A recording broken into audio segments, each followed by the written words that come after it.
हावय गुनी गुणवान, कैथे सबो छत्तीसगढ़ के संत है महान। महागुतुर बेटा हावय गुनी गुणवान, कैथे सबो छत्तीसगढ़ के संत है महान। महागुतुर बेटा हावय गुनी गुणवान, कैथे सबो छत्तीसगढ़ के संत है महान। महागुतुर बेटा हावय गुनी गुणवान, कैथे सबो छत्तीसगढ़ के संत है महान।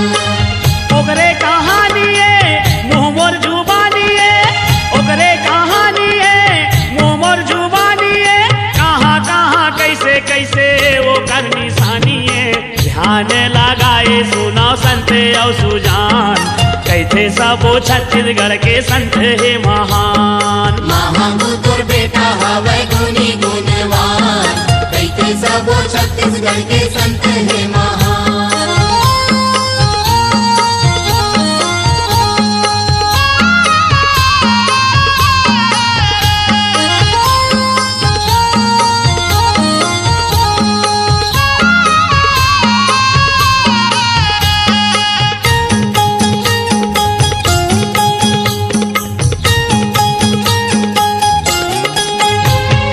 पहली डेरा डारिन बाबा चिरई पहाड़ माँ, नैलिस वाली देवी हल्ला हो गेगा शहर माँ। नैलिस वाली देवी हल्ला हो गेगा शहर माँ।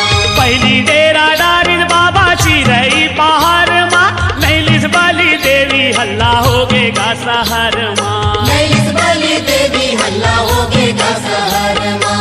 राजा कहे कैसे कर बाँचे के पारान, कैथे सबो छत्तीसगढ़ के संत है महान। महागुतुर बेटा हावय गुनी गुणवान, कैथे सबो छत्तीसगढ़ के संत है महान।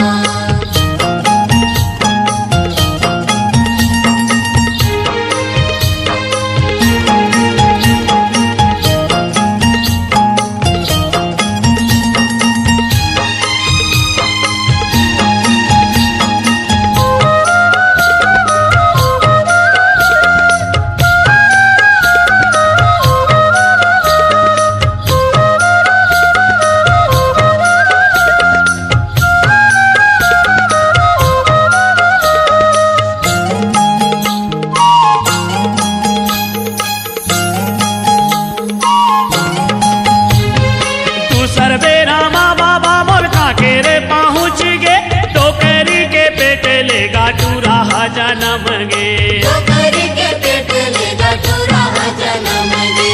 तू सर्वे रामा बाबा मोर खाके रे पहुँच गे, टोकरी के पेट लेगा टूरा जन्म गे। टोकरी के पेट लेगा टूरा जन्म गे। लागे मोला हावे ये संहत भगवान, कैथे सबो छत्तीसगढ़ के संत है महान। महागुतुर बेटा हावय गुनी गुणवान, कैथे सबो छत्तीसगढ़ के संत है महान।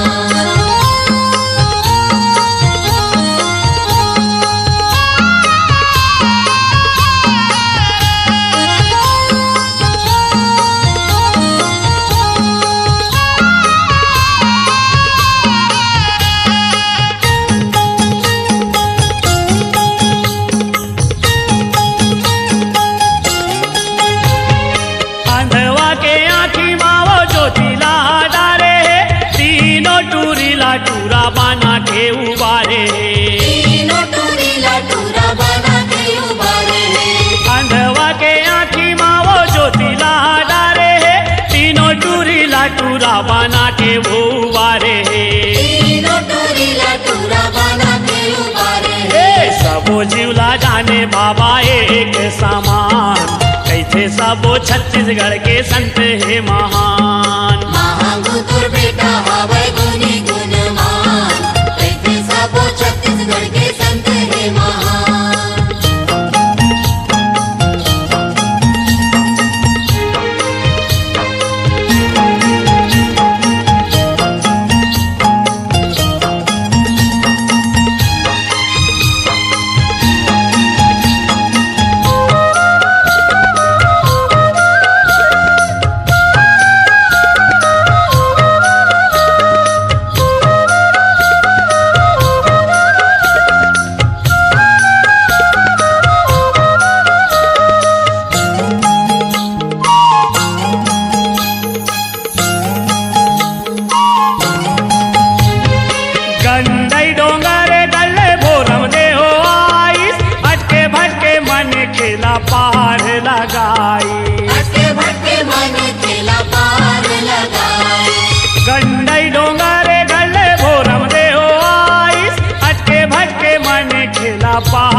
लगाई। भटके भटके मन केला पार लगाई। ए करे रही पुरिया बस वो करे बखान, कैथे सबो छत्तीसगढ़ के संत हे महान। महाबुतुर बेटा हवै गुनी गुणवान, कैथे सबो छत्तीसगढ़ के संत है महान। महांगू तोर बेटा हवै गुनी गुणवान, कैथे सबो छत्तीसगढ़ के संत हे महान। महाबुतुर बेटा हवै गुनी गुणवान, कैथे सबो छत्तीसगढ़ के संत है महान। ओकरे कहानी मुँह मोर जुबानी ओकरे कहानी मुँह मोर जुबानी कहाँ कहाँ कैसे कैसे ओकर निशानी ध्यान लगाए सुनाओ संत औ सुजान, कैथे सबो छत्तीसगढ़ के संत हे महान। महाबुतुर बेटा हवै गुनी गुणवान,